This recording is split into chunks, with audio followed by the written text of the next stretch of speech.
Hello, I'm Gordon Lane, editor of DSLRtips.com. All digital cameras feature automatic exposure modes, and on the whole they do a pretty good job, but they don't always get it right. Sometimes the pictures that you end up with just look a little bit darker than you'd like them to. But fortunately this is something that's very easy to correct, and in this workshop I'll show you everything you need to know.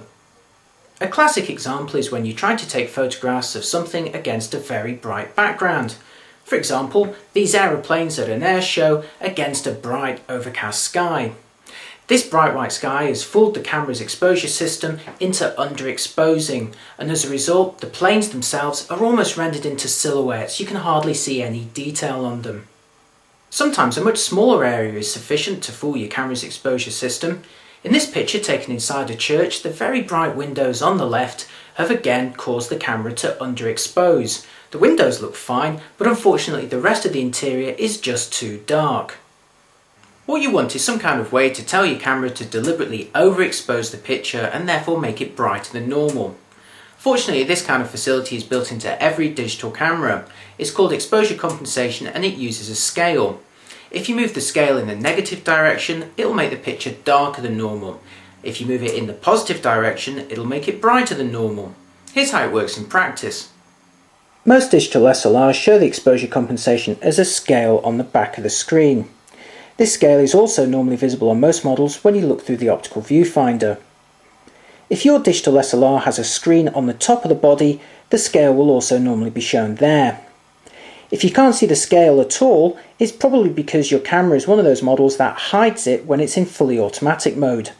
That's the case with this Canon product, so what we've done here is turned the command dial from the green rectangle to the P mode. That stands for program. It's still fully automatic, but it just allows you to make more adjustments. Now when you're ready to actually adjust the exposure compensation, you're looking for a button with a plus minus symbol on it. On some cameras you'll need to press and hold this button in, on others you'll just need to press it once.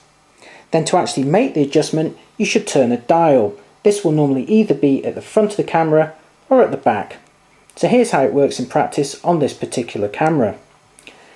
You press and hold this button in and then turn the dial to move the scale either to the right or to the left.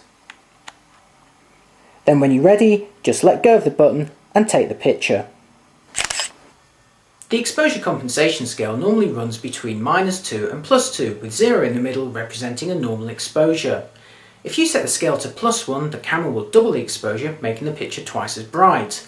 If you set it to +2, it will quadruple the exposure, making the picture 4 times brighter than normal. Most cameras allow you to make fine adjustments in steps of 1/2 or 1/3, and the trick is just to experiment until you get the desired result. So once again, here's that photo taken at an air show using the automatic settings, and the plane's just looking a bit too dark. Now here's another picture taken just moments later with the exposure compensation set to +1, and you can see that with the picture now twice as bright as before, the planes look much better. You can see a lot more detail on them. Now let's take another look at that interior shot of a church where the bright window has made the rest of the picture just a bit too dark. Now here's the same shot taken moments later with exposure compensation of +1, and you can see that the interior looks much better than before. This technique is also invaluable when it comes to taking pictures of bright objects which could occupy a large portion of your photo. For example, a large white boat. In these situations you often have to apply exposure compensation of +1 to prevent the camera from producing a picture that's just too dark. The ultimate example of this is when the subject is bright, white and occupying almost the entire frame.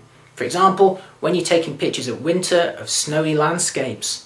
In these situations, many cameras can't help but underexpose and produce a picture where the snow just looks a kind of grey colour. So to get that pure white sparkle back to your snowy photos, try applying exposure compensation of +1 like we did for this photo. One very important point to note though is that with the exposure compensation set in a positive direction, all of the photos you take from that point onwards are going to be much brighter than normal. So once you've taken that problematic photo, always remember to return your exposure compensation back to 0. It's also worth remembering that the screen on the back of your digital camera may not be giving an accurate representation of the final exposure. So unless you're 100% certain that the screen is correct, it can be worth taking 2 photos, one with exposure compensation and one without, just to make sure. Ultimately, when it comes to exposure compensation, there's no right or wrong. It's just a case of experimenting with different settings until you get the result that you're after. For a step-by-step guide that accompanies this video, along with many more techniques, head on over to www.dslrtips.com.